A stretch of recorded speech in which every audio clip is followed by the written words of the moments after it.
Imagine estar diante do maior exército que o mundo já viu.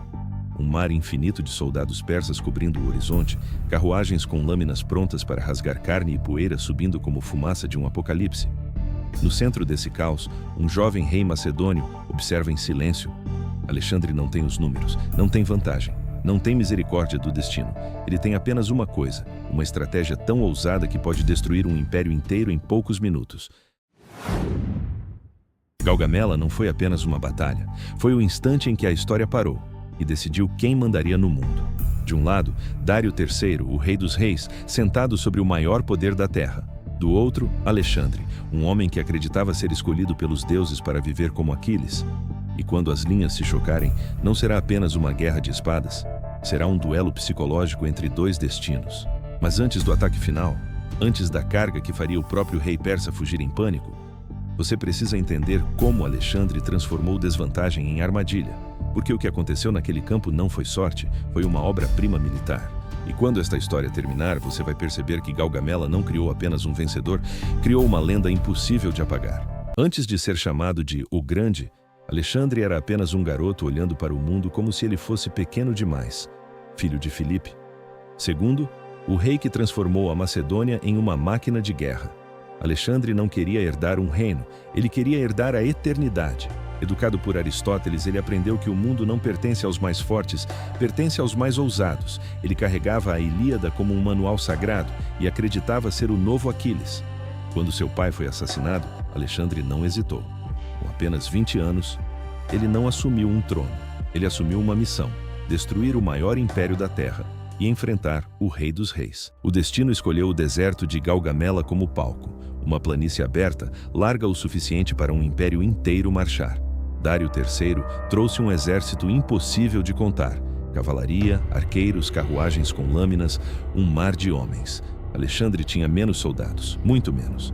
Mas ele não via desvantagem, ele via oportunidade, porque Alexandre não confiava em números, ele confiava em estratégia. A arma secreta da Macedônia não era um homem, era uma formação, a falange. Imagine uma muralha viva, uma floresta de lanças de 6 metros apontadas para frente. As sarissas criavam um pesadelo de bronze. O inimigo nem conseguia chegar perto. Era como tentar atravessar uma montanha com as mãos vazias. A falange era a bigorna, sólida, lenta, implacável. E Alexandre era o martelo que viria depois. Então Alexandre fez algo insano. Ele cavalgou para longe do centro, como se estivesse fugindo. Dário acreditou e ordenou que suas tropas o seguissem. A linha persa se esticou. E foi aí que nasceu o erro fatal. Uma rachadura invisível surgiu no meio do exército persa. Um espaço vazio, uma porta aberta pelo próprio orgulho. Alexandre viu. E naquele instante, o mundo parou. Ele reuniu sua cavalaria de elite e formou a cunha, uma flecha viva, com ele na ponta. Eles não atacaram soldados, eles atacaram o vazio. Mergulharam como um raio na garganta do império. O objetivo não era vencer a batalha, era alcançar um único homem: Dário. Dário III estava cercado por sua guarda, o rei dos reis. Mas então ele viu um jovem coberto de sangue e poeira, cavalgando em sua direção como um demônio invocado pelo destino. Não era apenas um inimigo, era a própria ambição em forma humana. E pela primeira vez, Dário sentiu medo. E então aconteceu, o momento que matou a Pérsia. Dário virou sua carruagem e fugiu. No instante em que o rei recuou, o espírito do exército persa morreu. A notícia se espalhou como fogo. O rei fugiu. O maior império da terra desmoronou em segundos.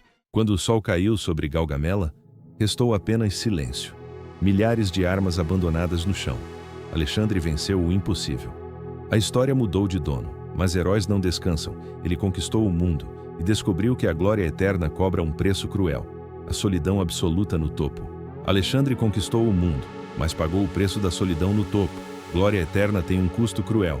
Se essa história te impactou, deixa seu like, se inscreve no canal e ativa o sininho para mais sagas épicas como essa. Compartilha com quem precisa sentir o peso da ambição. Até a próxima batalha. Obrigado por estar aqui.